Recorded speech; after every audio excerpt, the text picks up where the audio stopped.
Hello students, कैसे हैं आप सब। आशा करती हूँ आप अच्छे होंगे और अच्छे से अपनी पढ़ाई कर रहे होंगे। मैं मोनिका रावत आपका स्वागत करती हूँ आईसीटी वर्चुअल क्लासरूम देहरादून में। बच्चों, आज हम क्लास 12th का जो आपका सब्जेक्ट है फिजिक्स, उसका चैप्टर करंट इलेक्ट्रिसिटी को कंटिन्यू करें। तो बच्चों, पिछले लेक्चर में हमने ये देखा था कि किस प्रकार से अगर जो सेल है वो समानांतर या जो है श्रेणीबद्ध तरीके से या पांच क्रम में अगर जोड़े जाते हैं तो टोटल जो वोल्टेज है इन सेलों के कारण, ठीक है, वो कितना होता है, ये हमने देखा। आज हम किरचॉफ लूप लॉज के बारे में बात करेंगे। तो अगर हम बात करें, जो सर्किट होता है, परिपथ होता है, परिपथ में हम दो तरीके के किरचॉफ के जो लॉ हैं उनका हम यूज करते हैं। बेसिकली इनका यूज करंट को निकालने के लिए, यानी धारा को निकालने के लिए, और जो है वोल्टेज को निकालने के लिए किया जाए। सबसे पहले हम बात करेंगे किरचॉफ फर्स्ट लॉ की, जिसे हम किरचॉफ करंट लॉ भी कहते हैं। अगर हम इसकी बात करें तो ये एक जंक्शन लॉ, यानी ये जो लॉ है ये जो है सिर्फ एक कंप्लीट सर्किट या पूर्ण परिपथ में ही नहीं, किसी जंक्शन में भी इसका यूज है। ठीक है, जैसे कि हम बात कर रहे हैं, कोई परिपथ है, मान लीजिए आपके पास ये परिपथ है,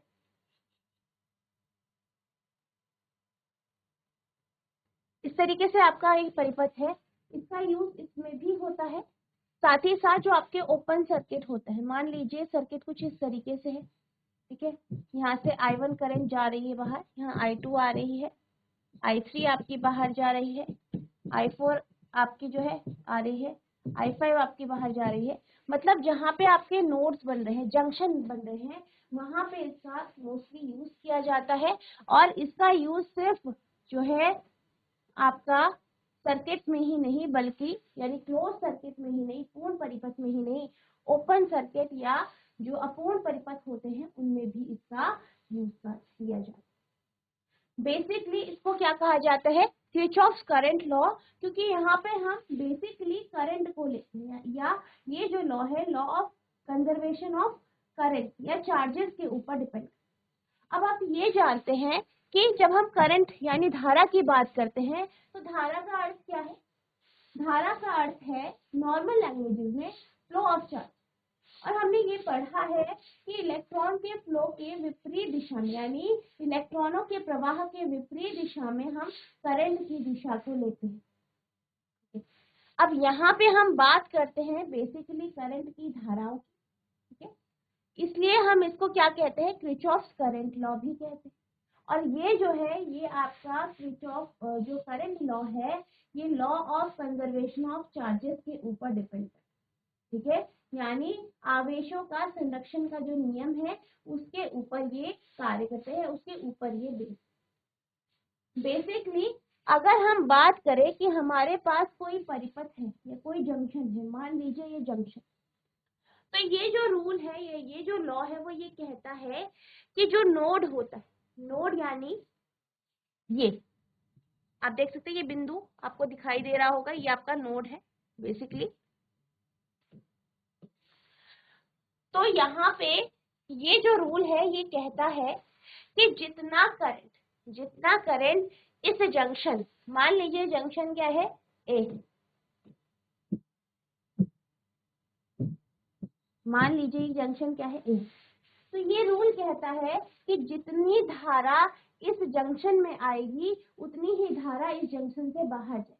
यानी हम ये कह सकते हैं कि जो ये करंट है जो इस जंक्शन ए जंक्शन में जो एंटर कर रहा है या बाहर जा रहा है, इसका अगर हम वेक्टर सम, ठीक है, या इनका जो है हम अलजेब्रिक सम, ठीक है, बेसिकली क्या ले, अलजेब्रिक सम ले, या जो आपका नॉर्मल, इनको ऐड करें तो हम क्या देखते हैं कि इनका जो टोटल सम होता है वो इस नोड पर, ये जो जंक्शन है, ए जो जंक्शन है, यहाँ पर 0 होता है।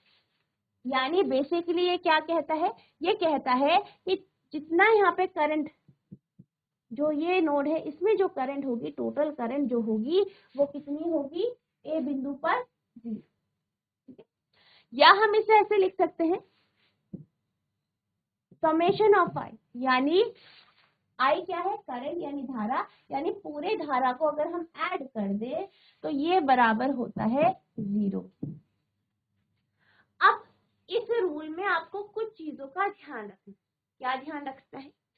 अगर सर्किट के अंदर अगर करंट एंटर कर रही है या नोड की तरफ करंट जा रही है तो हम हमेशा करंट को पॉजिटिव लें, और वहां करंट जो नोड के से दूर जा रही है या सर्किट से बाहर की ओर जा रही है उसको हम हमेशा नेगेटिव। आप यहाँ पे देख सकते हैं हमने क्या लिया है, ये आपका क्या है, एक पूरा आपका ये सर्किट है। यहाँ पे आप देख सकते हैं कि I1 धारा क्या कर रही है, बाहर की ओर जा रही है। I2 धारा एक ही तरफ आ रही है। I3 धारा जो है बाहर की ओर जा रही है। I4 एक ही तरफ आ रही है। I5 एक ही तरफ आ रही है। यानी जो धारा एक ही तरफ जा रही है सबको आप पॉजिटिव साइन के साथ लेंगे, वहीं जो धारा बाहर जा रही है उसे आप नेगेटिव साइन के साथ। यानी अगर हम समेशन आई की बात करें तो इस केस में क्या होगा, -I1, क्योंकि करंट क्या कर रहा है, बाहर की ओर जा रहा है, प्लस I2 क्या कर रहा है, अंदर की ओर आ रहा है, तो I2 कैसा रहेगा, पॉजिटिव। I3 आप देख सकते हैं बाहर की ओर जा रहा है तो I3 आपका हो जाएगा नेगेटिव, यानी -I3।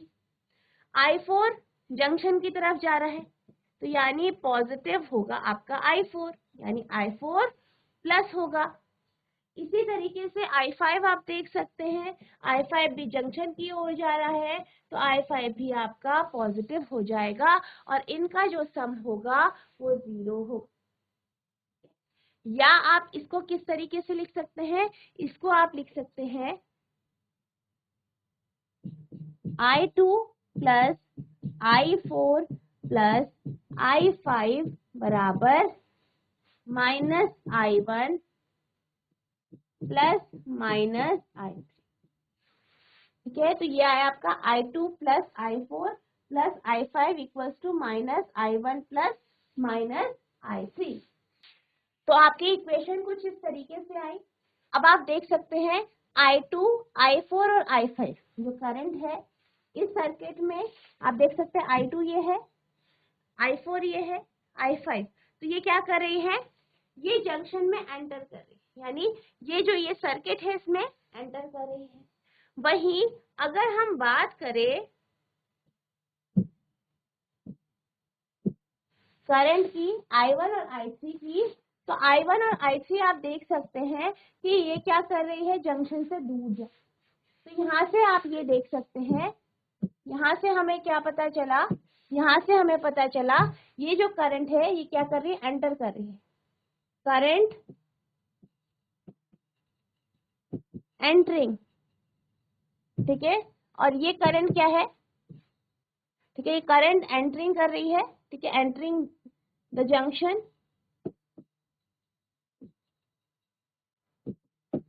और ये जो करंट है, ये जो करंट है वो क्या कर रही है, करंट लीविंग द जंक्शन। ठीक है, तो आपने क्या देखा, कि जो करंट जंक्शन में एंटर कर रही है वो बराबर है जो करंट जंक्शन से बाहर जा रही है या नोड से बाहर जा। ठीक है, तो यानी हम क्या कह सकते हैं कि किसी भी जंक्शन, कोई भी जंक्शन है उसमें जो करंट है या जो करंट आ रही है जा रही है उसका जो सम होता है वो नोड में, यानी जो जंक्शन है वहां पे टोटल जो सम होता है सबका, जो एल्जेब्रिक सम होता है, ठीक है, करंट का टोटल एल्जेब्रिक सम जो होता है, यानी अगर आप सारे करंट को एक साथ जोड़ दें तो वो बराबर होता है 0 के। या हम ये कह सकते हैं कि जितना करंट जंक्शन में एंटर करता है वो बराबर होता है जितना करंट जंक्शन से बाहर जाए। तो ये आपका फर्स्ट लॉ है किरचॉफ। ठीक है, जिसे आप किरचॉफ करंट लॉ भी कहते हैं।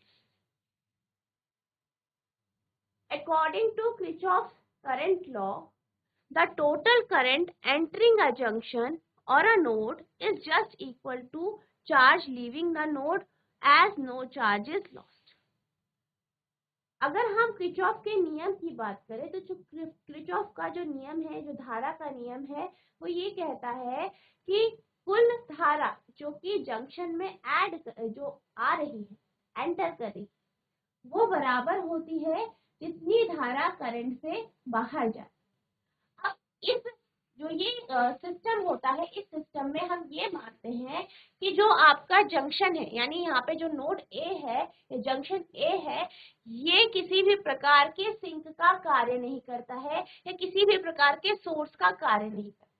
यानी ए जंक्शन पर या ए जो नोड है, यहाँ पर करंट जो है या चार्जेस जो हैं, जो भी आपके आवेश हैं, वो खत्म नहीं हो रहे हैं, करंट खत्म नहीं हो रही है या ऐड नहीं है। ठीक है। किरचॉफ के प्रथम नियम को धाराओं का नियम या नोड्स का नियम भी कहा जाता है। इस नियम के अनुसार, यानी जो किरचॉफ का नियम है उसे हम धारा का नियम या नोड्स का नियम भी कहते हैं, और इसके अनुसार एक नोड में प्रवेश करने वाली धाराओं का योग उससे निकलने वाली धाराओं के योग के बराबर होता है। अर्थात किसी दिए गए विद्युत नोड से गुजरने वाली सभी धाराओं का योग 0 के बराबर होता है। यानी क्या कहा गया है, बेसिकली यही कहा गया है कि जितनी धाराएं नोड से बाहर जा रही है वो बराबर होती है जितनी धाराएं नोड में आ रही है। या हम कह सकते हैं कि अगर हम सारी धाराओं का योग कर दे, जोड़ दे, तो वो बराबर होता है 0। जैसे कि गणितीय रूप में पहला नियम इस प्रकार व्यक्त किया जाता है, समेशन ऑफ ई बराबर 0। ठीक है, या हम लिख सकते हैं I1 plus I2 plus I3 बराबर IN। ठीक है, तो ये क्या है, आपका जो है किरचॉफ का पहला नियम है। ठीक है, जिसे आप क्या कहते हैं, जिसे आप किरचॉफ करंट लॉ भी कहते हैं। ठीक है, मान लीजिए ये आपका जंक्शन है। ठीक है, यहाँ पे ये बिंदु है, ये जंक्शन है। आप इसे साथ साथ नोट करते रहेंगे। और अभी हमने क्या डिस्कस किया, जो करंट बाहर जाएगी आप उसे नेगेटिव में लेंगे, और जो करंट इसके भीतर आएगी उसे आप पॉजिटिव में लेंगे। ठीक है, तो यहाँ पे इस रूल का यूज करते हुए हम ये कह सकते हैं, आप लिखेंगे इन द गिवन जंक्शन, यानी दिए गए जंक्शन या नोड में,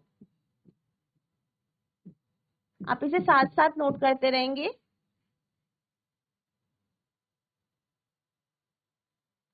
-I1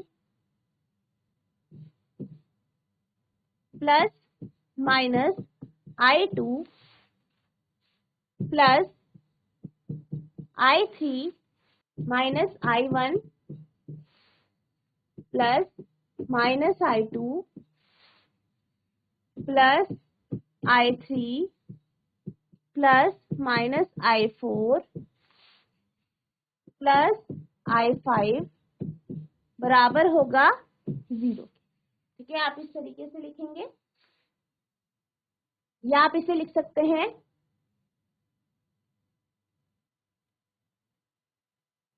I3 प्लस I5। इसे आप इक्वेशन 1 मान लेंगे, तो आप लिखेंगे I3 प्लस I5 बराबर, को आप खोल दीजिए, -I1 -I2 plus I3 -I4 plus I5 बराबर 0। या आप इसे लिख सकते हैं I3 प्लस I5, और ये जो I1 I2 I4 है, माइनस में इसे इधर ले लेंगे तो ये हो जाएगा I1 plus I2 plus I4। ठीक है, आप इस तरीके से लिख सकते हैं, या आप लिख सकते हैं, आप ये लिख सकते हैं, और equation 1 becomes summation of I बराबर 0। ठीक है, तो यहाँ पे हमने नोट बना दिया। इसके अकॉर्डिंग अगर आप करंट लेते हैं तो आपका क्या आएगा कि जो एंटर कर रहा है करंट वो बराबर है जो करंट एग्जिट कर रहा है या आप ये लिख सकते हैं कि इक्वेशन 1 क्या हो गया, समेशन आई बराबर, ठीक है। तो इस तरीके से आप इसे जो है लिखेंगे, इस तरीके से डिराइव करेंगे, आप इसको नोट। अब हम इस रूल के बेस पे या इस लॉ के बेस पे क्वेश्चन देख लें। तो आपको एक जो है जंक्शन दिया है, कुछ इस तरीके से है, मान लीजिए सर्किट कुछ इस तरीके से है, यहाँ पे से जो है करंट आ रही है 4 एम्पियर की, यहाँ से 3 एम्पियर की, यहाँ से करंट बाहर जा रही है 1.3 एम्पियर की, यहाँ से करंट बाहर जा रही है 2 एम्पियर।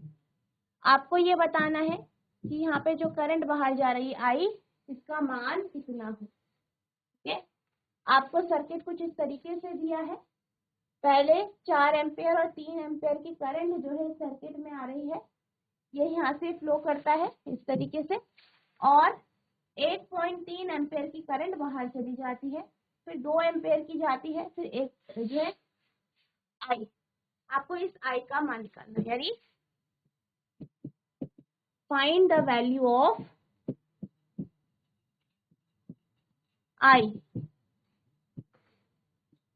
आई का मान निकालिए,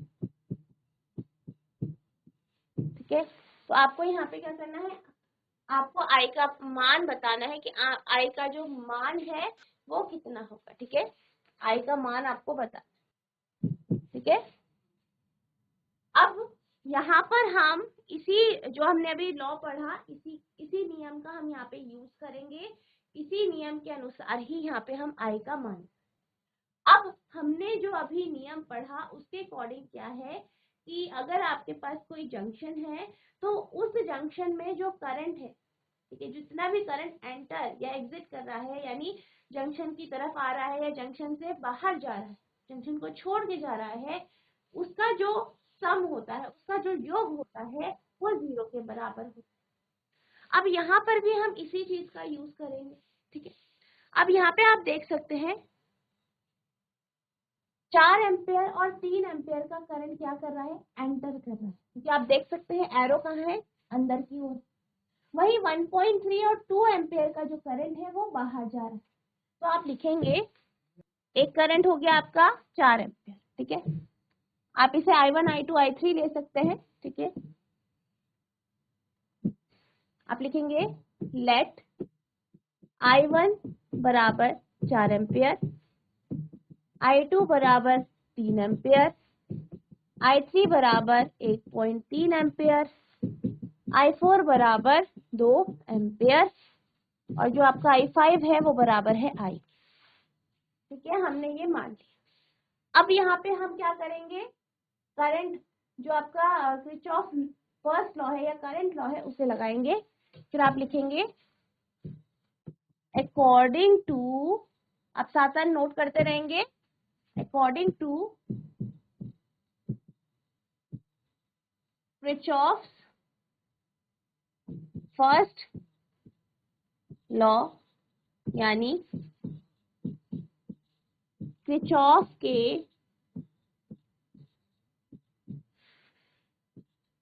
पहले नियम के अनुसार क्या होगा, समेशन आई बराबर 0, समेशन आई बराबर 0। इसका अर्थ क्या है, इसका अर्थ है I1 plus I2 plus I3 plus I4 plus I5 बराबर 0, ठीक है। अब हम यहाँ पे वैल्यूज पुट करेंगे। अब I1 का मान क्या है, 4 एम्पियर है, ठीक है, 4 एम्पियर है, लेकिन दिशा कहाँ है, अंदर की ओर, ठीक है। तो ये आपका नेगेटिव में हो जाएगा I1, ठीक है। तो I1 को आप लिखेंगे -4, क्यों लिखेंगे, सॉरी +4 क्यों लिखेंगे, क्योंकि यहाँ पे करंट क्या कर रहा है, जंक्शन में एंटर कर रहा है, जंक्शन में जा रहा है। I2 कितना है, I2 है 3 एम्पियर, 3 एम्पियर किधर जा रहा है, जंक्शन के अंदर जा रहा है करंट, तो ये आपका 3 यानी पॉजिटिव ही रहेगा, तो +3। अब I3 देखिए, I3 कितना है 1.3 एम्पेयर, लेकिन ये क्या कर रहा है, जंक्शन से बाहर जा रहा है, तो ये आपका नेगेटिव में होगा। ठीक है, तो आप यहाँ पे इसे नेगेटिव में लेंगे। I4 कितना है 2 एम्पेयर, लेकिन ये जंक्शन से बाहर जा रहा है, तो इसे भी आप नेगेटिव में ही लेंगे क्योंकि ये जंक्शन से बाहर जा रहा है। और हमने ये अभी पढ़ा है कि जो भी करंट आपका जंक्शन से बाहर जाएगा उसे आप नेगेटिव में लें। ठीक है, नेक्स्ट है I5, तो I5 जंक्शन से बाहर जा रहा है, तो ये भी आपका नेगेटिव में होगा। ठीक है, अब आप इसे खोल देंगे, 4 + 3 -1.3 -2 -I1 या I, ठीक है, I है बेसिकली, तो -I बराबर 0। ठीक है, तो I5 का मान I है, तो -I बराबर 0। तो सॉल्व करेंगे, 7 - 3.3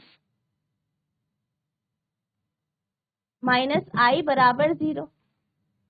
I को आप इधर ले जा ले, तो ये हो जाएगा आपका I बराबर, ये इधर आ जाएगा तो ये पॉजिटिव हो जाएगा, 7 - 3.3 या I बराबर 3.7 यानी 3.7 एम्पियर, यानी I का मान कितना आया है 3.7 एम्पियर।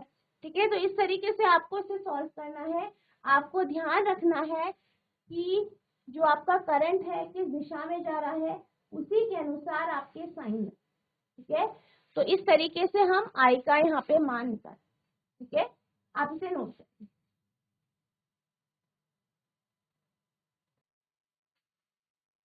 अब हम चलते हैं किरचॉफ के दूसरे नियम की ओर। जो आपका किरचॉफ का दूसरा नियम है, इसे हम किरचॉफ्स वोल्टेज लॉ भी कहते हैं। बेसिकली अगर हम दूसरे नियम की बात करें तो ये आपका किसी भी ओपन सर्किट में नहीं लगता है, ये हमेशा एक क्लोज सर्किट में लगता है। तो अगर हम इस लॉ की बात करें तो यहाँ पर जो है हम वोल्टेज की बात करते हैं।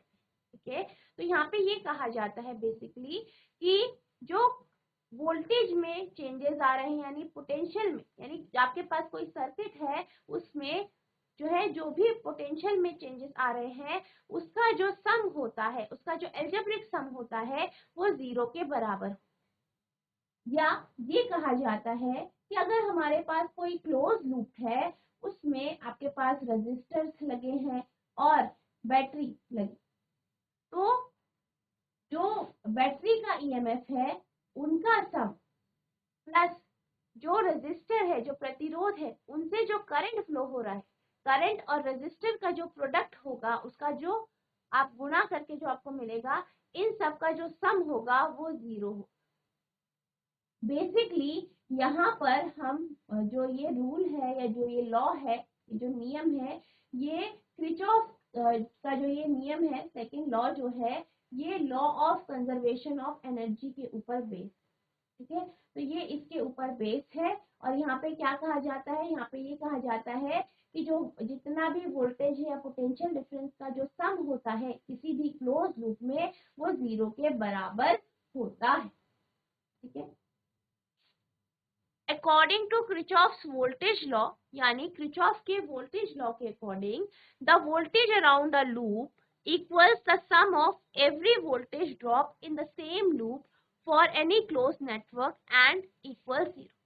यानी ये जो लॉ है, ये जो नियम है, क्या कहता है कि हमारे पास मान लीजिए कोई लूप है, तो इसमें जहां पर जो आपका वोल्टेज ड्रॉप होता है, ठीक है, जो वोल्टेज ड्रॉप होता है किसी भी क्लोज नेटवर्क में, जितना भी वोल्टेज ड्रॉप होता है उसको अगर हम ऐड कर दे, उसको अगर हम उनका योग निकाले तो वो 0 के बराबर होता है। यहाँ पे आपको एक बात का ध्यान रखना है कि यहाँ पे जो कॉम्बिनेशन होना चाहिए सर्किट में, वो रेजिस्टर और सेल का होना चाहिए, किसी भी प्रकार का कैपेसिटर यहाँ पे लगा नहीं होना चाहिए। ठीक है, अगर कैपेसिटर लगा है तो ये रूल जो है फॉलो नहीं हो। ठीक है, Put differently, the algebraic sum of every voltage in the loop has to be equals to 0 and this property of Kirchhoff law is called conservation of energy.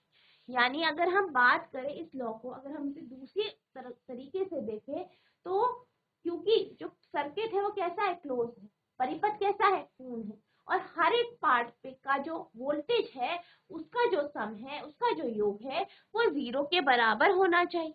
ठीक है, तो ये जो प्रॉपर्टी है बेसिकली कंजर्वेशन ऑफ एनर्जी यानी ऊर्जा के संरक्षण का जो नियम है उसकी ओर आपको जो है दिशा करती है। यानी हम ये कह सकते हैं कि जो किरचॉफ का दूसरा नियम है ये law of conservation of energy यानी ऊर्जा के संरक्षण का जो नियम है उसके ऊपर बेस्ड। किरचॉफ के दूसरे नियम को हम वोल्टेज का नियम भी कहते हैं। इस नियम के अनुसार किसी बंद परिपथ या लूप में वोल्टेज का बीजगणितीय योग 0 होता है।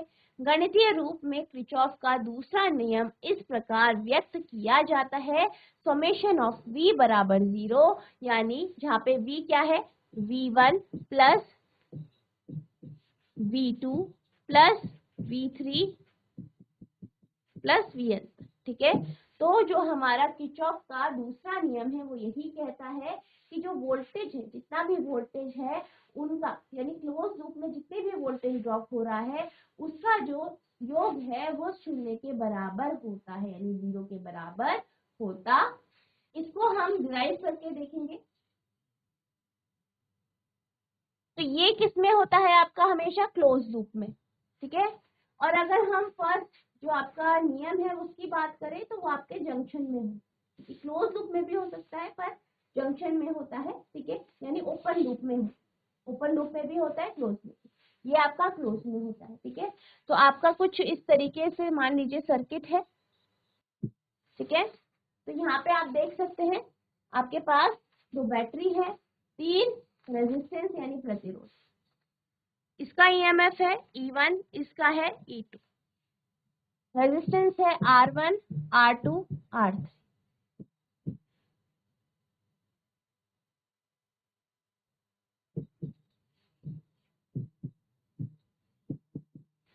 ठीक है, अब आप ये जानते हैं कि जो बैटरी होता है, बैटरी का जो पॉजिटिव टर्मिनल होता है, धन टर्मिनल होता है, यहाँ से करंट आपका बाहर निकलता है और एंटर किसमें करता है, आपके बैटरी के अंदर नेगेटिव टर्मिनल में, यानी जो छोटी लाइन है। तो यहाँ से करंट फ्लो करेगी, मान लीजिए I1 करंट यहाँ से फ्लो कर रहा है। ठीक है, अब ये वाला जो दूसरा आपका सेल है, मान लीजिए यहाँ से I2 करंट फ्लो कर रहा है, ये दोनों मिले यहाँ पे I3 करंट बनाया इन्होंने। ठीक है, यहाँ से फ्लो हुआ, फिर यहाँ पे फिर बढ़ गया, ये I1 करंट हो गया और यहाँ पे आपकी I2 करंट यानी I2 धारा। सबसे पहले आप इस तरीके से सर्किट डायग्राम बनाएंगे, आप साथ साथ इसे नोट करते रहेंगे। अब यहाँ पे हम क्या करेंगे, हम जो है यहाँ पे हम जो है सर्किट लेंगे। ठीक है, अब इस सर्किट में आपको एक चीज ध्यान रखना है कि आप साइन कैसे लें। ठीक है, हमने उसमें बात करी, इसमें जो आपका फर्स्ट रूल था या जो आपका फर्स्ट नियम था, पहला नियम था, उसमें हमने देखा कि आप करंट की दिशा कैसे लेंगे।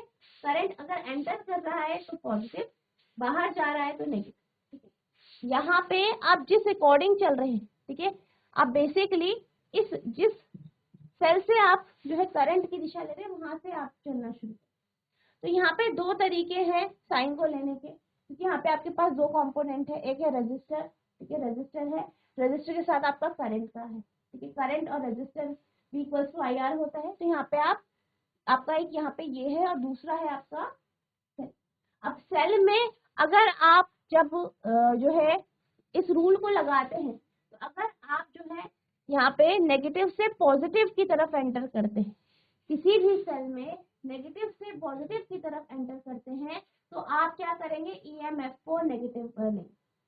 ठीक है, अगर आप जैसे आप रूल लगा रहे हैं, रूल में क्या हो रहा है, आपने लिया और आप किसी सेल में यहाँ नेगेटिव से, ये पॉजिटिव टर्मिनल है, नेगेटिव टर्मिनल है, यहाँ नेगेटिव से पॉजिटिव की तरफ बढ़ेंगे तो आप ईएमएफ को नेगेटिव लेंगे।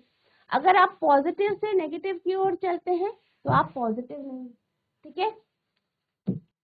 दूसरा, जब आप इस रूल को लगाते हैं उस समय अगर आप इस तरीके से चलते हैं कि उस जिस तरीके से आप चल रहे हैं उसके विपरीत दिशा में करंट का फ्लो, ठीक है। मान लीजिए करंट का फ्लो नीचे की ओर है और आप इस तरीके से चल रहे हैं, ठीक है, करंट इधर जा रहा है, ठीक है, ऑपोजिट डायरेक्शन में, ये इधर जा रहा है, आप इधर जा रहे हैं, तो यहाँ पे आप करंट को नेगेटिव लेंगे। अगर करंट की दिशा वही है जो आपकी दिशा है तो आप करंट को पॉजिटिव लेंगे, ठीक है। तो इसी इन रूल्स के अकॉर्डिंग ही हम यहाँ पे इस लॉ की इक्वेशन को क्या करेंगे, डिराइव करेंगे। अब हम क्या लेते हैं, सबसे पहले लूप ले लेते हैं ए बी ई एफ ए, ठीक है। तो आप लिखेंगे इन लूप या in circuit A B E F A, ठीक है। तो हम यहाँ से ले रहे हैं करंट को, ठीक है, यहाँ पॉजिटिव से निकाल रहे हैं हम यहाँ से अपना जो है रूल लगाएंगे। तो हमारा जो दिशा है वो कुछ इस तरीके से, ठीक है, एंटी क्लॉकवाइज, ठीक है, इस तरीके से चलेंगे। अब सबसे पहले यहाँ से हम चले तो यहाँ पे क्या आया, सबसे पहले आपका रेजिस्टर R2, प्रतिरोध R2 आया। अब ये जो रेजिस्टर R2 है, ठीक है, जो R2 रेजिस्टर है यहाँ से कितनी धारा प्रवाहित हो रही है, I3 धारा। अब इसकी दिशा वही है जो हमारी दिशा है तो ये आप पॉजिटिव में लेंगे, ठीक है। तो यहाँ पे आ जाएगा प्लस I3 R2। अब आप आगे बढ़ेंगे, दूसरा रेजिस्टर आपका कौन सा आया, R1 आया, ठीक है। R1 से कितनी धारा प्रवाहित हो रही है, I1। अब इसकी दिशा भी वही है जो हमारी दिशा है तो ये भी आपका पॉजिटिव होगा, यानी करंट पॉजिटिव होगा, यानी आप लिखेंगे प्लस I1 R1। अब हम पहुंचे इस सेल में, इसका ईएमएफ E1 है, तो यहाँ पे जब हम एंटर करेंगे तो हम नेगेटिव से पॉजिटिव की ओर कर रहे हैं क्योंकि हम ऐसे चल रहे हैं, तो ऐसे चलेंगे तो नेगेटिव से पॉजिटिव, यानी ईएमएफ आपका नेगेटिव में होगा, यानी आप लिखेंगे माइनस E1 बराबर, ठीक है। तो पहले लूप में जो पहला लूप है क्या आया हमारा, I3 R2 plus I1 R1 minus E1 बराबर 0। या आप इसे लिख सकते हैं E1 बराबर I3 R2 plus I1 R1, ये आपकी इक्वेशन 1 हो गई।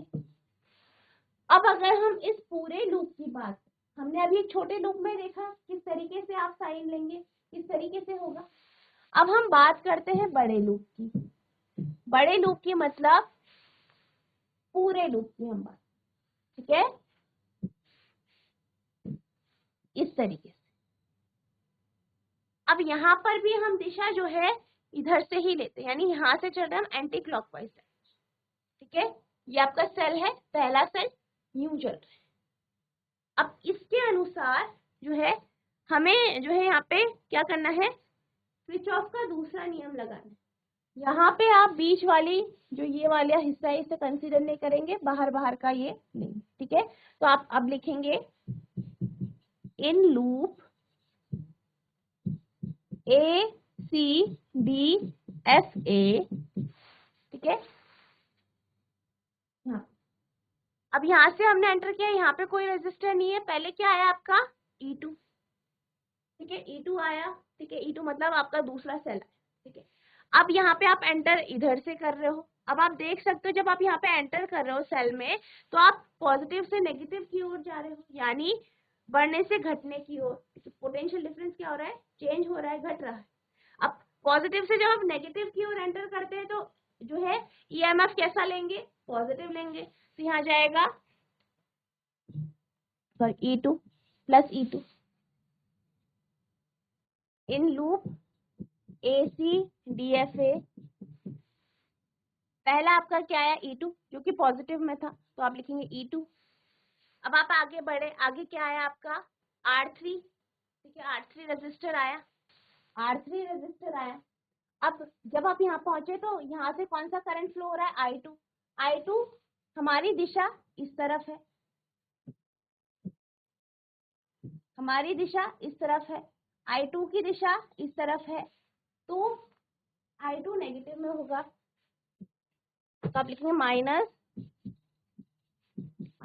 I2 R3।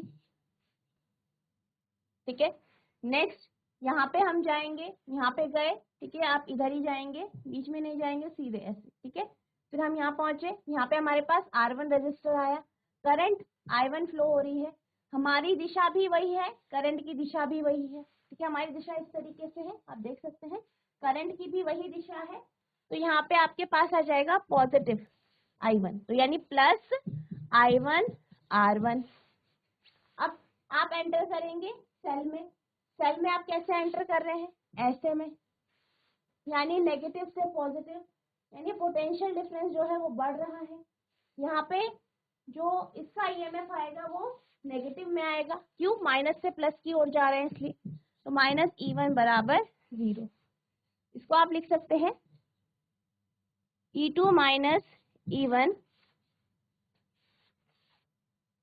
प्लस I2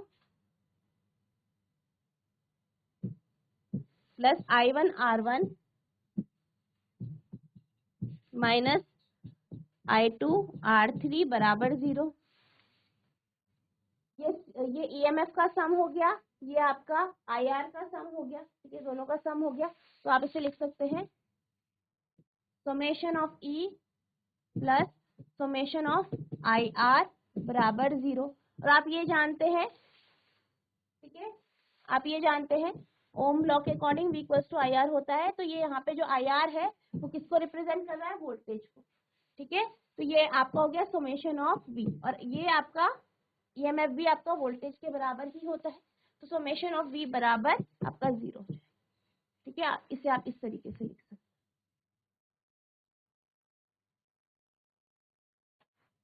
तो बच्चों आज हमने किरचॉफ का पहला और दूसरा नियम पढ़ा, इसका जो रूल है वो हमने देखे, और हमने कुछ बेसिक कॉन्सेप्ट भी समझे। आई होप आपको ये दोनों रूल या जो आपके नियम है ये दोनों आपको समझ में आ गए होंगे। नेक्स्ट लेक्चर में हम इसका जो आगे का टॉपिक है यानी व्हीटस्टोन ब्रिज उसे स्टार्ट करेंगे। आपको क्या करना है, जितना आपको आज पढ़ाया गया है उसे रिवाइज करना है, लिख लिख के डेरिवेशन को प्रैक्टिस करनी है। तो बच्चों आज के लिए बस इतना ही, मिलते हैं आप नेक्स्ट सेशन में, तब तक के लिए थैंक यू और हैव अ नाइस डे।